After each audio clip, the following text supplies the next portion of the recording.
বাংলাদেশের প্রতিরক্ষা ইতিহাসে শুরু হচ্ছে এক নতুন অধ্যায়। অন্তর্বর্তীকালীন সরকারের নেতৃত্বে যুক্তরাজ্যের সঙ্গে হচ্ছে বড়সড় নৌবাহিনী চুক্তি। রিভার ক্লাস যুদ্ধজাহাজ, নতুন রিসার্চ ভ্যাসেল এবং মিগ-29-এর মিসাইল আপগ্রেডে বদলে যাচ্ছে পুরো প্রতিরক্ষা কৌশল। এই উদ্যোগের মধ্য দিয়ে বঙ্গোপসাগরের শক্তির ভারসাম্যে আসছে নতুন মাত্রা। সম্প্রতি অন্তর্বর্তীকালীন সরকারের প্রধান উপদেষ্টা ড মোহাম্মদ ইউনূস এবং যুক্তরাজ্যের ট্রেড এনভয় রোজি উইন্টারটনের মধ্যে অনুষ্ঠিত বৈঠকে নৌবাহিনীর আধুনিকরণ, সামুদ্রিক নিরাপত্তা এবং টেকসই প্রতিরক্ষা সহযোগিতা নিয়ে বিস্তারিত আলোচনা হয়। বৈঠকে উভয় পক্ষ অফশোর পেট্রল ভ্যাসেল ক্রয়ের বিষয়ে নীতিগত সম্মত হয়। যুক্তরাজ্যের কাছ থেকে বাংলাদেশ যে রিভার ক্লাস OPV ভেস্টু সংগ্রহ করছে তা মূলত মধ্যম আকারের যুদ্ধজাহাজ হলেও এতে রয়েছে উন্নত রাডার, অটোগান সিস্টেম এবং হেলিপ্যাড সুবিধা। এসব জাহাজ টহল, চোরাচালান দমন, মানব পাচার প্রতিরোধ এবং উদ্ধার অভিযানে গুরুত্বপূর্ণ ভূমিকা রাখে। 5টি জাহাজের মধ্যে 2টি যুক্তরাজ্য থেকে সরাসরি আসবে এবং 3টি তৈরি হবে দেশের স্থানীয় শিপইয়ার্ডে, যা দেশীয় প্রতিরক্ষা শিল্পে নতুন দিগন্ত খুলে দেবে।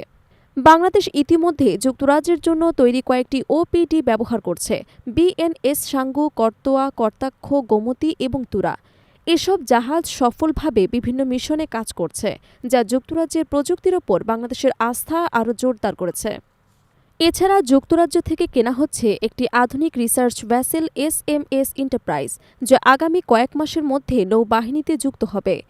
জাহাজটি হাইড্রোলিক সার্ভে, সামুদ্রিক সম্পদ অনুসন্ধান এবং গবেষণায় বড় ভূমিকা রাখবে। অন্যদিকে বিমান বাহিনীতেও চলছে আধুনিকায়নের ছোঁয়া।